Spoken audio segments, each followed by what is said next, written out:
Praise the Lord. கர்த்தருக்கு பிரியமானவர்களே, 2 கொரிந்தியர் 3:17 கர்த்தருடைய ஆவியானவர் எங்கே உண்டோ அங்கு விடுதலை உண்டு என்று சொல்லப்பட்டிருக்கிறது. இன்றைக்கு ஆவியானவர் நம்மோடு கூட இருந்தால் நமக்கு விடுதலை உண்டு. அதுதான் சொல்றாரு, நான் போய் உங்களுக்கு ஒரு தேற்றவாளனை அனுப்புவேன், அவர் உங்களுக்கு எல்லாவற்றையும் சொல்லுவார், உங்களை வழிநடத்துவார் என்று ஆண்டவராக இயேசு கிறிஸ்து அவர் மரித்து உயிர்த்தெழுந்து போகும்பொழுது அவர் சொன்னார், நான் போகாதிருந்தால் அவர் வரமாட்டார் என்று. இன்னைக்கு கர்த்தருடைய ஆவியானவர் இருக்கிற இடத்துல விடுதலை உண்டு.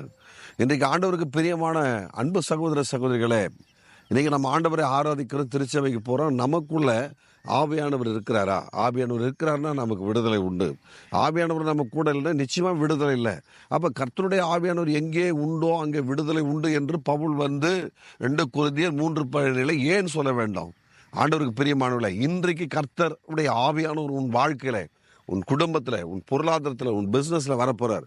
அப்பொழுது உனக்கு எல்லாவற்றிலையும் ஒரு நல்ல ஒரு பரிபூர்ணமான விடுதலையை கர்த்தர் கொடுப்பார். கர்த்தர் நாமத்துக்கு மகிமை உண்டாகட்டும். ஆமென்.